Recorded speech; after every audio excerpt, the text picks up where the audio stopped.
प्रयाग में स्थित है दुर्लभ श्री यंत्र। यह यंत्र 51 किलो का है और इसके पूजन से सभी मनोकामना पूर्ण होती है। ये लाया गया है करीब 1986 करीब माता जी ने स्थापित किया यहाँ लाके, और बहुत ही पुराना है, लगभग सैकड़ों वर्ष पुराना है ये। और क्योंकि जब से हम पैदा हुए हैं तब से इसको मैंने देखा है। और ये अष्ट धातु का बना हुआ है और डेली पूजा करते हैं हम लोग। और अष्ट धातु का श्री यंत्र मैम, कितना वजन है इसका? लगभग 51 किलो होगा।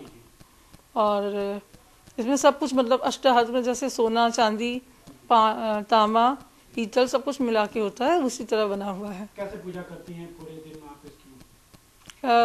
नहला के गंगा जल से, दूध से, फिर उसके अलावा दूध दही डाल के और गंगा जल से नहलाते, हल्दी, रोली, चंदन सब लगा के फिर पूजा की जाती है, फूल लगाया जाता है और आरती की जाती है।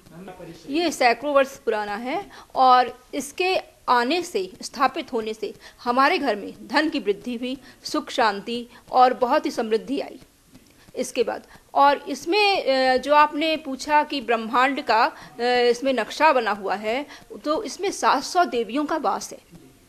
और श्री माई हमारी जो है वो क्या कहते हैं, उनका ये स्थान है। गिरेगा तो नहीं है? बैठ जाओ ना, आराम से बैठ जाओ। आप बैठ जाइए, आप बैठ के करिए तो बैठ के करना फोटोग्राफ्स अच्छा। इत्र लगाया जाता है ना नहाने के बाद।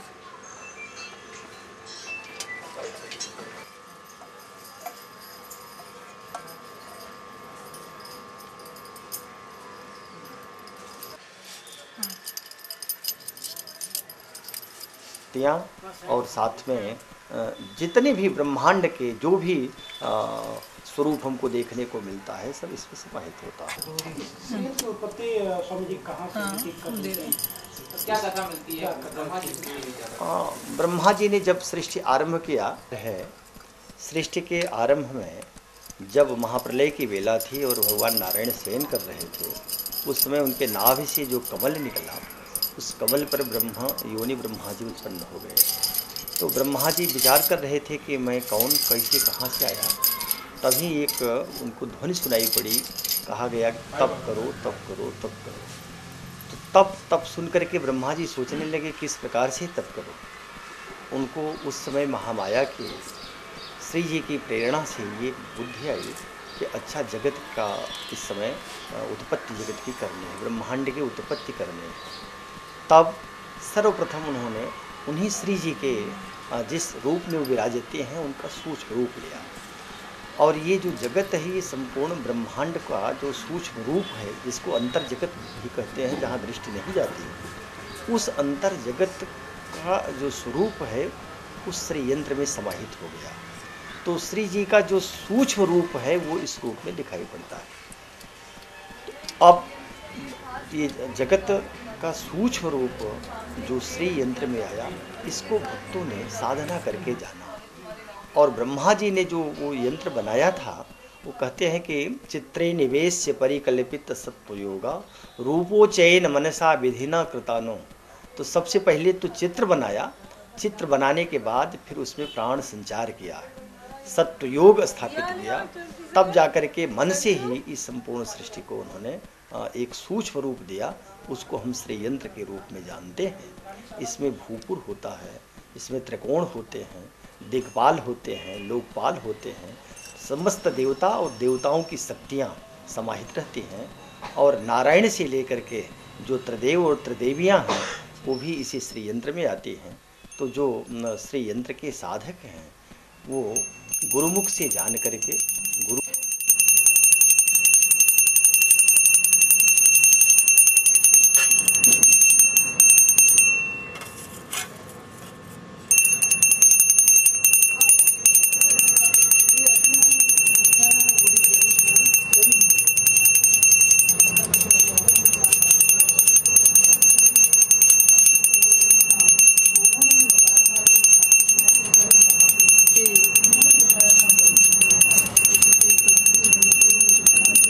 की परंपरा से प्राप्त करके साधना करते हुए श्री यंत्र से उन्हें एक प्रकार की सिद्धि होती है और जगत में कब कहाँ क्या हो रहा है इसका भी बोध हो जाता है।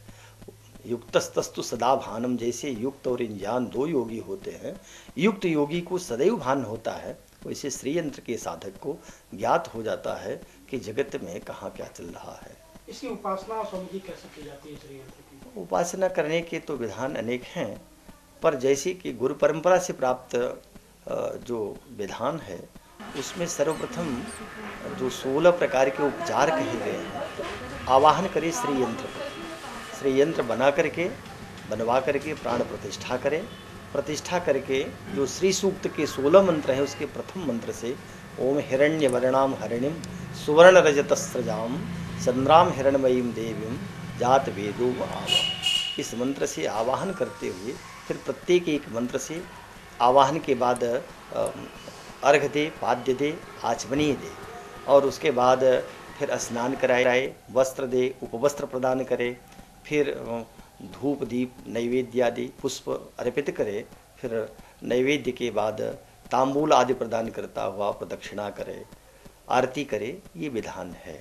और ये विधान में 3 चीज़ों के लिए व्यक्ति को आवश्यक होता है, उसको अगर संपादित करे तभी सिद्धि हो पाती है। नंबर 1 तो सत्य का सर्वदा पालन करे, अगर असत्य बोलता है तो कभी सिद्धि नहीं हो पाती। दूसरा ब्रह्मचर्य का पालन बड़े नियम से करना होता है, ब्रह्मचर्य के पालन करने से भी श्री की सिद्धि होती है श्री यंत्र की। और तीसरा इसके साथ साथ है कभी भी परिग्रह की चिंता न करे, तृण से लेकर के ब्रह्मा पर्यंत सबको नश्वर ही समझे, उसमें आसक्ति न रखे, तो निश्चित ही उसको बोध हो जाता। तो स्वामी जी माना जाए कि जो श्री यंत्र है 51 किलो का जो हस्त धातु का, तो ये ब्रह्मांड का नक्शा है। हाँ, निश्चित ही संपूर्ण ब्रह्मांड इसमें समाहित है। ब्रह्मांड जो बहुत विस्तार से दिखाई पड़ता है या उसके जो सूक्ष्म चीजें नहीं दिखाई पड़ती, उन सबको एक यंत्र के माध्यम से दर्शाया गया है और उसमें सब समाहित है। जब देवी देवता आ जाते हैं तो निश्चित ही संपूर्ण ब्रह्मांड आ गया।